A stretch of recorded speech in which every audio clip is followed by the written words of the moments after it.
What's up, everybody? Welcome into another episode of the Sports Hub. I'm Alex Strouf, Jake Sennholz, Malik Jackson with me this afternoon. Guys, how are we? It's the NBA playoffs. It's the NHL playoffs. It's a good time in our lives. It's a great time to be alive, Alex and Jake. It's snowing, though. It's snowing. It is snowing outside, and it's pretty dull, but nevertheless, it is playoff season for both the NHL and the NBA, and I'm really intrigued to talk about it.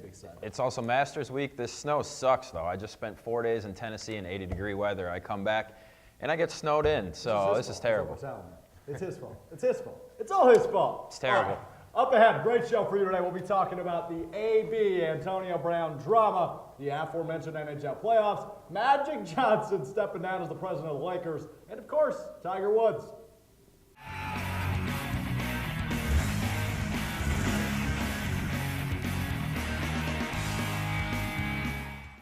Ladies and gentlemen, it's been said that the NFL has no offseason, and neither does its drama. Even with the draft just weeks away, people cannot help but be focused on the questionable actions of now Oakland Raiders wide receiver Antonio Brown, also known as AB. We saw AB have problems with his previous team, the Pittsburgh Steelers, when he did things like, go on Facebook Live in the locker room, speak publicly about Mike Tomlin, against Mike Tomlin, that is. And now he's showing that even after forcing his way out of Pittsburgh, he can't leave his problems in Pittsburgh. More controversy arrived a few days ago when Brown decided to post a private message sent to him in 2015 by now former teammate Juju Smith-Schuster, who at the time was a sophomore at the University of Southern California. His message consisted Juju telling Brown he admired his play and asked if he had any tips he could share. This post comes after many comments made by Smith-Schuster and others regarding Brown's attitude in the locker room and claims that he was not a good teammate. So guys, obviously the stuff being said about Brown is probably fair, and he made himself kind of look like a fool, at least in my opinion, posting this message with Juju. So what are your thoughts on this whole Steelers dilemma involving Brown, Juju Smith-Schuster, and then we had obviously Le'Veon Bell and James Conner come out as well. So kind of an interesting situation going on. Malik, we'll start with you. What are your thoughts on this whole thing? I mean, I just think that it's just for him to continue to come out and keep pushing Pittsburgh Steelers. He's not a Pittsburgh Steeler anymore, so leave it alone. Like, come on, Antonio Brown.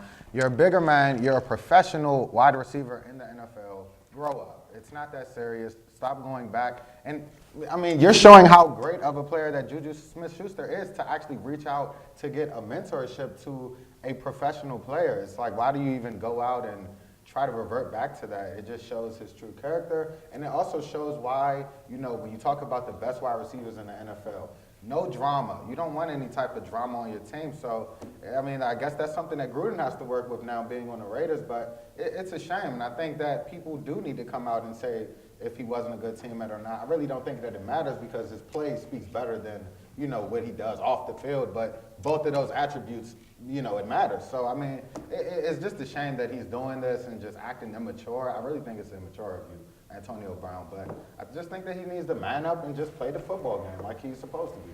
Well, I think that it is important, even with his play on the field, because you come into a new organization in the Oakland Raiders, a team that obviously they have some different questions. They've got a new long-term head coach. They've got a quarterback, which I don't know, they may or may not be keeping. Mm-hmm. And now you bring in a personality and a quote-unquote poison in the locker room in somebody like Antonio Brown. This could go downhill fast if Antonio Brown does not like how he's being used there, if him and Derek Carr don't connect, whatever. But I do think it's foolish of AB. I think he should have gone there. Just be quiet. Just do your work. I know, I understand that's not his personality, but think about this situation. He forced himself out of Pittsburgh, where he was guaranteed $0. Yep. He goes to Oakland, where he guarantees himself $30 million, and now instead of just being happy and being quiet, focusing on his play and going out there and proving to the Steeler Nation, proving to his ex-teammates that they should miss him. No, instead, he's doing things like posting stuff to Instagram from Juju Smith-Schuster, who he was a sophomore in college. Right. Like, you can't tell me, like, how many athletes, young athletes, do you think do that exact thing? They see somebody at the next level that inspires them, and so they try and reach out and they try and make connections and stuff. Yeah. And then it just so happened that Juju became a teammate of Antonio Brown, and now Brown goes all the way back 4 years back in his private messages and decides to just post this out of nowhere. Exactly. Great point. Now, I want to chime in on that briefly. He looks like a bitter ex-girlfriend. Really, I mean, he really does. He can't get over Juju. He can't get over the spotlight that's being shined on Pittsburgh rather than him in Oakland, and I think that bothers him. So what I want to pose is, Jake, I'll start with you. Do you think this Oakland situation works? Because Oakland was already really bad.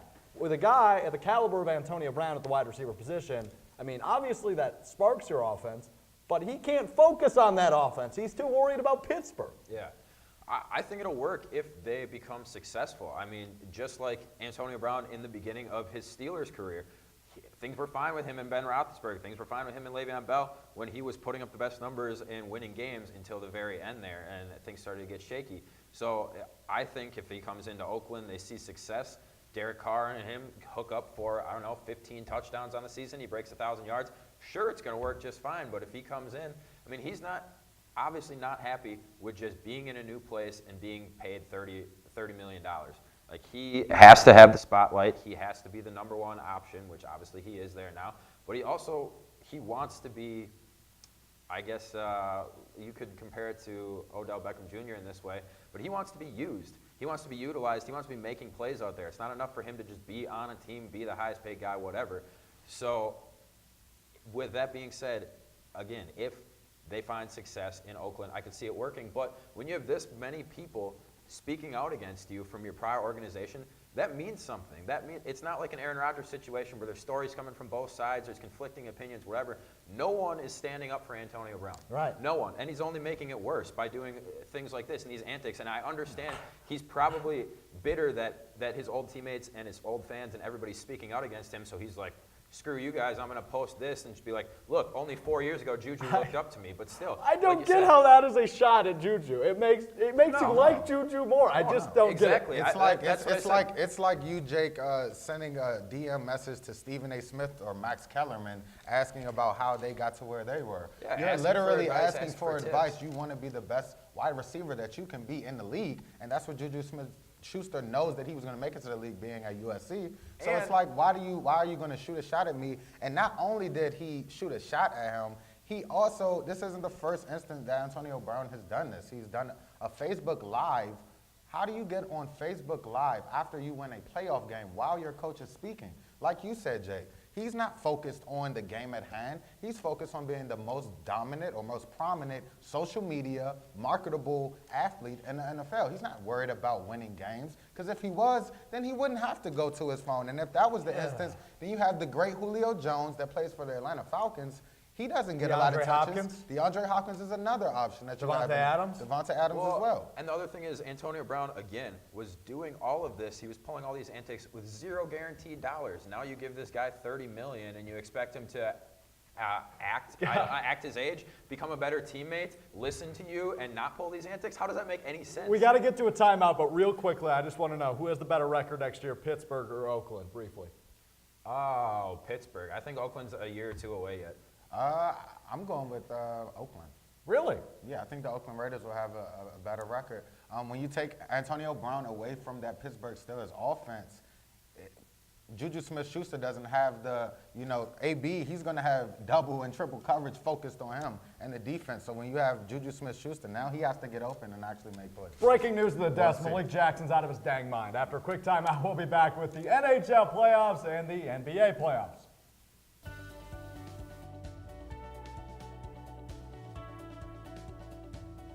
I just wanted to get good grades and to do well. But it also made me realize that I have a lot of career goals. You're there to get a full college experience, not only participate in your sport, but participate in things outside of that. And it's all about growing as a person. My coaches have helped me with figuring out who I really am. Their lives are dedicated for us to succeed.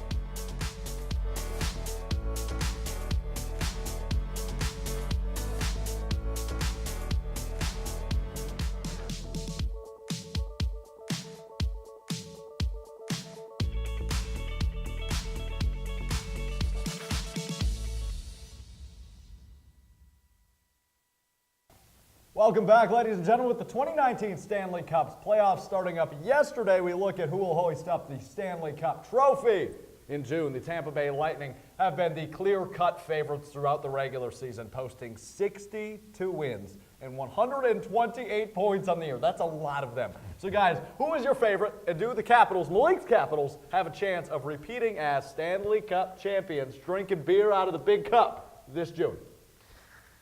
Okay.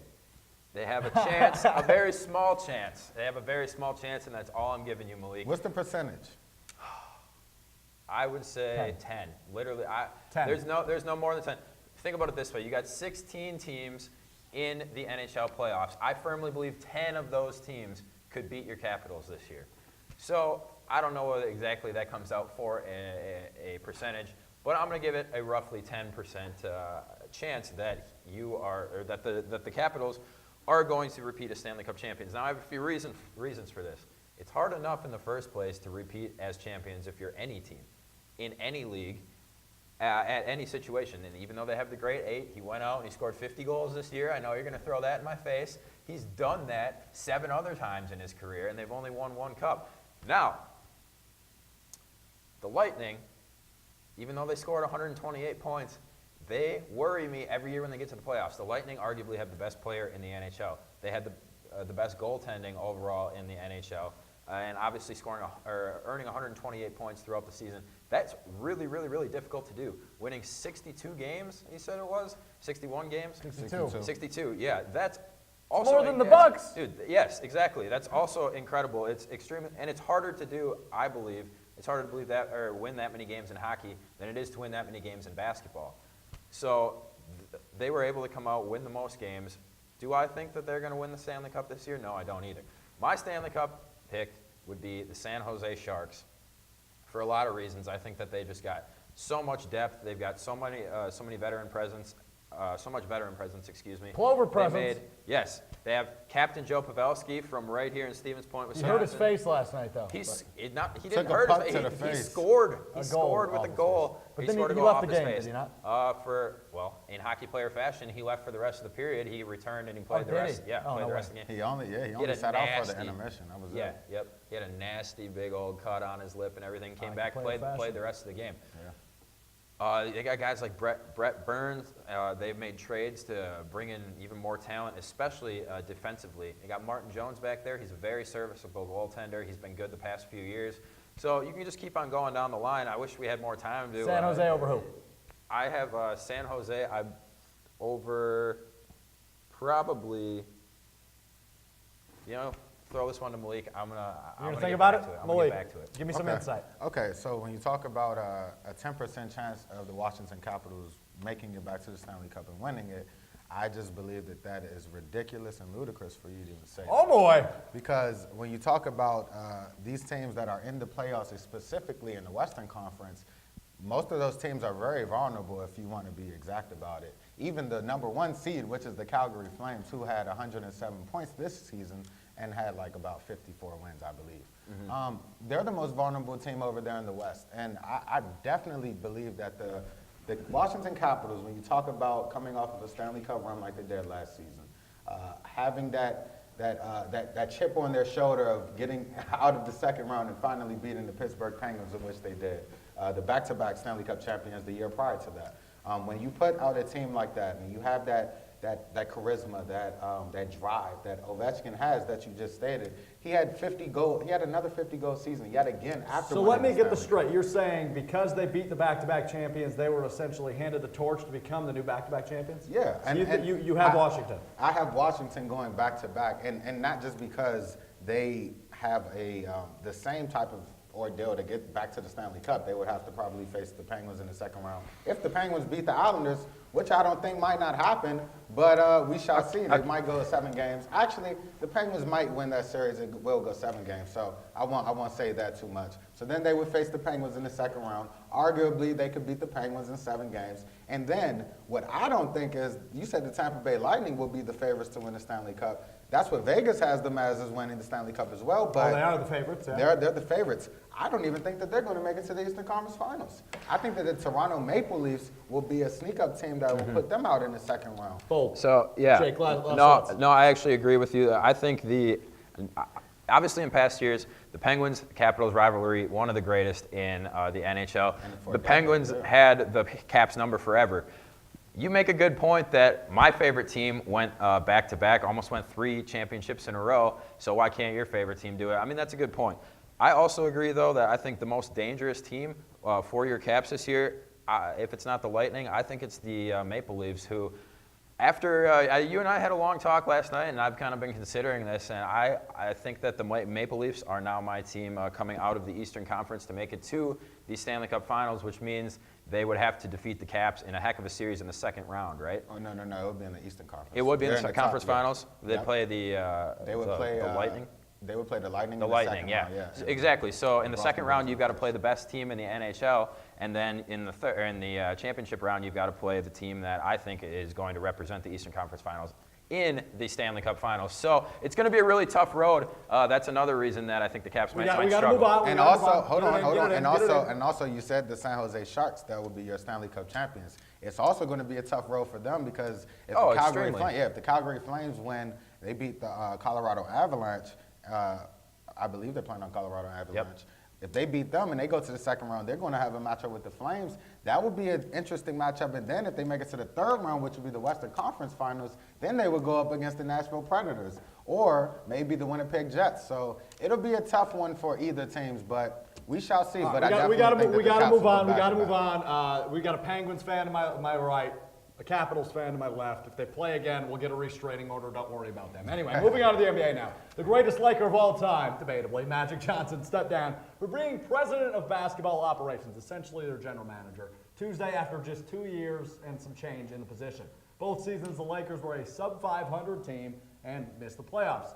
So I guess the question is pretty darn simple. Did Magic quit on the Lakers? Of course he quit on the Lakers. Yes, he quit on the Lakers. And when you talk about quitting on the Lakers, they haven't made it to the playoffs in 6 seasons. Come on, guys. This is the Los Angeles Lakers.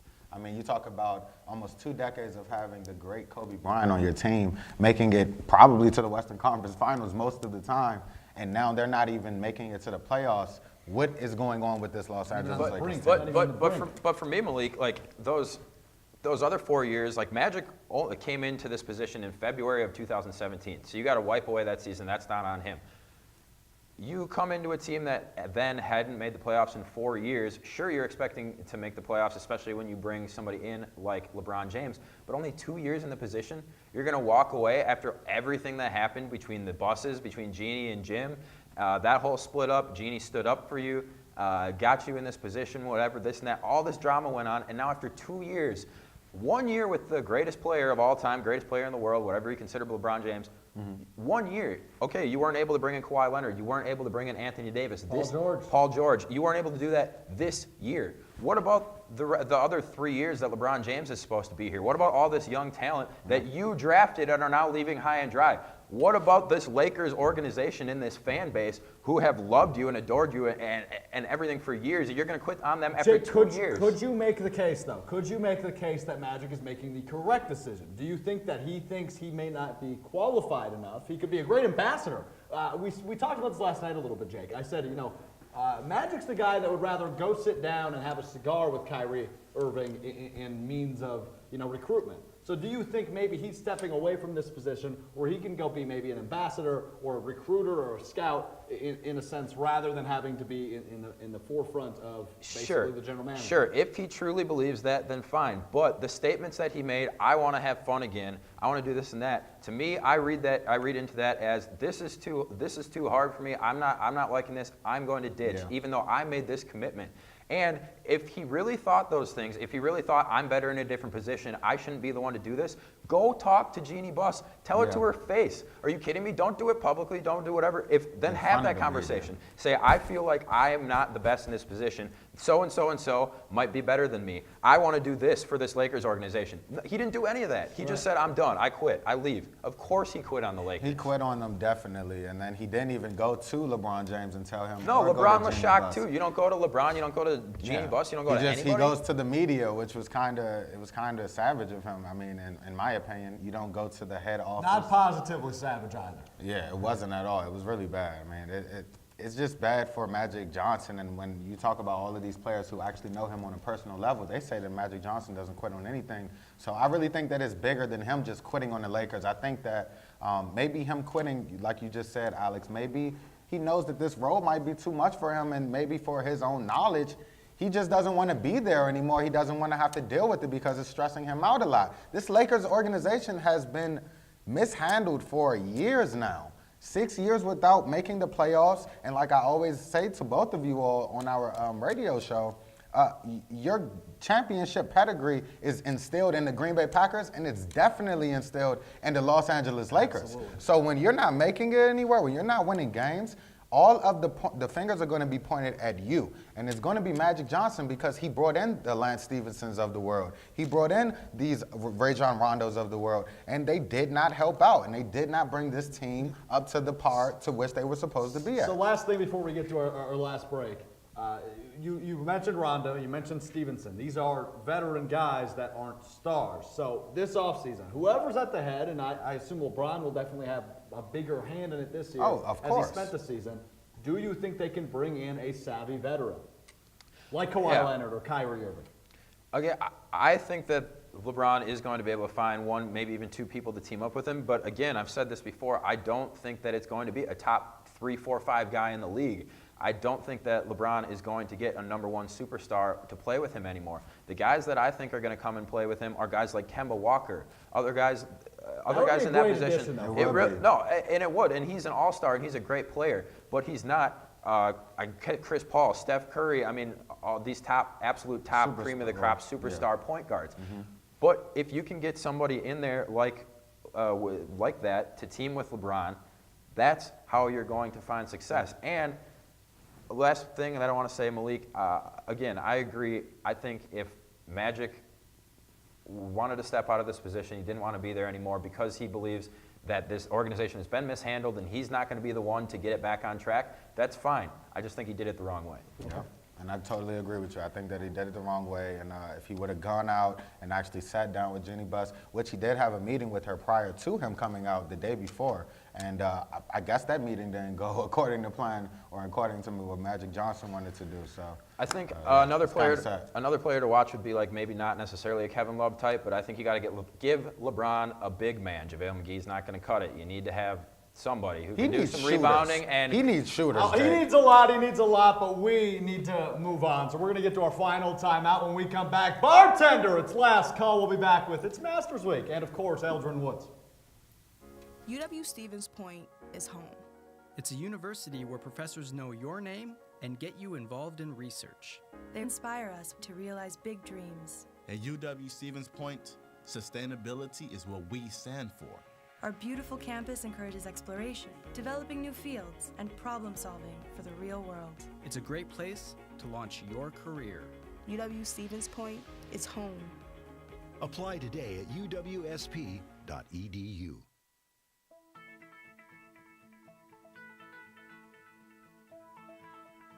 College has given me the flexibility to pursue my passions and my interests, and I've recreated my identity for myself aside from just being an athlete. My greatest personal discovery has been that I am capable of doing things that I didn't know I was capable of doing. To be able to study what I wanted to and continue to play the sport I love, all of those things came together very nicely in one package in Division III.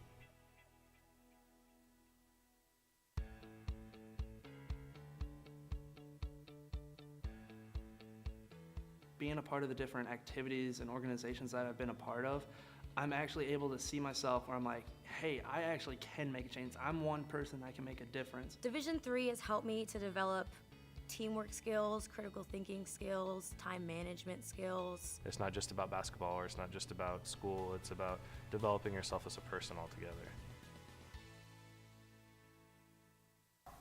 I'm glad you didn't turn us off. What's up? Welcome back to Sports Hub. Alex Strouf, Malik Jackson, Jake Sennholz. The Masters started earlier this morning. Eldrick Tiger Woods is grouped with Haitong Lee and John Ram and is currently sitting tied for 4th place at 2 under par. Tiger looks to become the 2nd oldest player ever to win a green jacket. The great Jack Nicklaus did it at age 46. Tiger is 43. Boys, we've seen Tiger play some great golf since fully returning to the tour last season. But is there, oh boy, any realistic chance that he can win another green jacket? Again, we're talking about chances here, and the percentage chance that I give Tiger to win another green jacket is about 1/10 of the percentage that I gave your Capitals to win Stanley Cup. That's 1% chance. No, ridiculous. It's not ridiculous. So here's my thought process. It took Tiger Woods 6 years to finally win another tournament. 6 years. He won one last September. Okay? So that means he's 43 now. The last time that he was playing competitive golf, he was 36, 37. It's a great comeback story. I love Tiger Woods so much. He plays good golf, and he plays top 10 golf even right now. But Masters only happens once a year, and every year he's getting older. Every year his back is going to get worse. Every year the other players around him are going to get better. You have some incredible young golfers right now. Number 1 in the world right now is Adam Rose. Then you've got the Justins. You've got Justin Rose. You've got Justin Thomas. You've got Jordan Spieth. These are all guys that have won before and are all under the age of 20, I believe, 7 or 8. And then you go a little bit older in the field, and you get guys like Sergio Garcia, who did it for the first time last year, but he's being competitive again. Then you've got guys like Justin Harding and Brooks Koepka, Bryson DeChambeau. You've got all these really, really, really young guys who have only been on the tour for 2 or 3 years, but they have 5 or more wins in their pocket. And then, of course, you've got the fan favorite Ricky Fowler, who's yet to win a major championship, but he's always right there in the mix. And golf just keeps improving. The players just keep getting better. The technology keeps getting better. And the players making the tour are getting younger and younger, and they're winning at younger and younger ages. All that being said, next year Tiger's going to be 44 and then 45. Look at Phil now. So, Jake, come Sunday, you don't see Tiger in the mix at all? Or no, I see him a 1% chance, though. A 1% chance means he wouldn't be in the mix. I'm giving him a 1% chance to ever win a tournament again. So ever win it? No, a Masters tournament, not a tournament, not a tournament in general. A Masters tournament, because realistically, Tiger, if his body holds up, he's got 10 Masters left, maybe. I mean, that takes him to Phil's age, a little bit older than where Phil is. Phil's battled a lot of injuries. Tiger has battled way more injuries. Surgeries. And surgeries in his back, the inability to play for years, and Phil has never faced that. So if you give him 10 tournaments, given all the things that I just said, given all the other players, everything like that, maybe I'll bump it up to a 5% chance, but I just don't see it. I just don't see it. You have to be the best golfer for 4 days in a row at the hardest golf course in America, amongst the best golfers in the world. It's just not possible to me.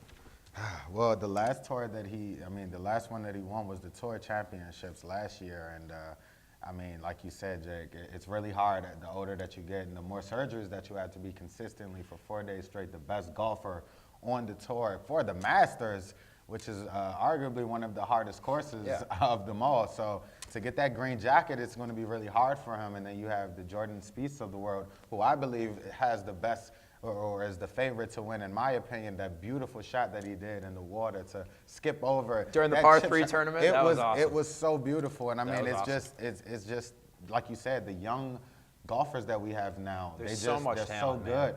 But like me and everybody else in the world, if Tiger Woods gets to Saturday and Sunday, and he is able to actually make it to contend to be the champion and to wear the green jacket, I mean, who wouldn't want to see that? I'm super pumped to see what he's going to do.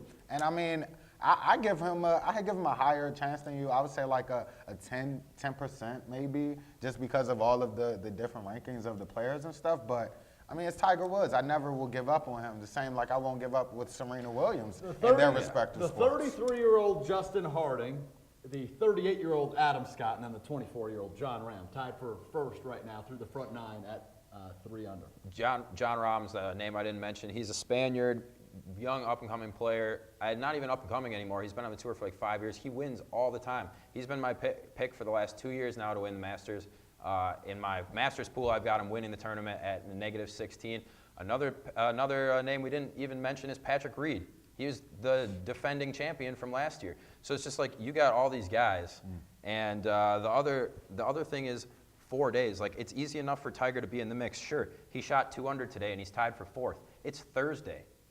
The tough part is Saturday and Sunday. As the week, if you know anything about golf, as the week progresses, the hole locations get harder. The course plays differently because of everybody walking on it, chipping it up, everything like that. All the pedestrians, everybody out there, the course just plays different. You never know what the weather's going to be like. I mean, these are the factors that come into play when you are talking about the Masters. And the other thing is, it's one tournament, 1 weekend a year. Tiger he can play great golf. He can play great golf all season, but if you're off for one tournament, even one day, that's game over for the Masters. Think about Jordan Spieth. 3 years ago, he was going to be defending his title. He was leading wire to wire. Going into the 13th hole on Sunday, all of a sudden, out of nowhere, he shot a 9 on a hole. There goes his chances. He's it's 4 that over on hole easy. 10 right now. Jordan Spieth is? Jordan Spieth is 4 over, as So- well as Justin Rose is also 4 over Yeah, on the 11th. I was saying 3 years ago, he was leading through wire Sunday. to wire. I remember that. That was yeah, fun. That was a fun six holes away from being back-to-back wire-to-wire champions. Never done before in the history of the PGA Tour. Never. One bad hole. That's all it takes. That's why I give Tiger such a small percentage. There's so many factors, and it's just going to be so difficult. I would love to see him get back to the reign that he was at just to win another tournament. I mean, anytime he wins something, it's like, wow, just because of how dominant he was on that streak from about, 1998 to 2001. He was just the best golfer that we've arguably ever seen. And I think that he is the best golfer ever. 1% chance, blasphemous. I say like 10%. Maybe. I think that might be a little bit high, but I don't know if we see him win. What you anyway. think, I'll meet you in the middle. I'll meet you in the middle at 5, but either way, 5% is not a big chance. I would probably go more 10 than 7.5% chance. 7.5. How's that for everybody at home? All right, that's all we. So you have Ram. You got Tiger. Yeah, I guess Tiger. No. I'm going Jordan Spieth. Okay, you're going Spieth. He's shooting 4 over, but it's only Thursday. All right, that's all we got for today. Malik, Jake, thank you very much for hanging out with me. A big thank you to our technical staff in the back and all their hard work that make this show happen. They do it for us. What's some lovely humans. Thank you, tech Thank staff. you, guys. Thanks, guys. Be sure to check us out on Facebook, SPTV, UWSP Television. Follow us on Twitter at SPTV. There's an underscore, and then it's UWSP. Visit the UWSP homepage to locate all your Pointer athletic information or athletics.uwsp.edu. Thank you for tuning in. I'm Alex. That's Malik. That's Jake. We'll see you next week. Can I borrow this for a second? Go Caps. Enjoy the Masters. Hey, go Caps. Game 1.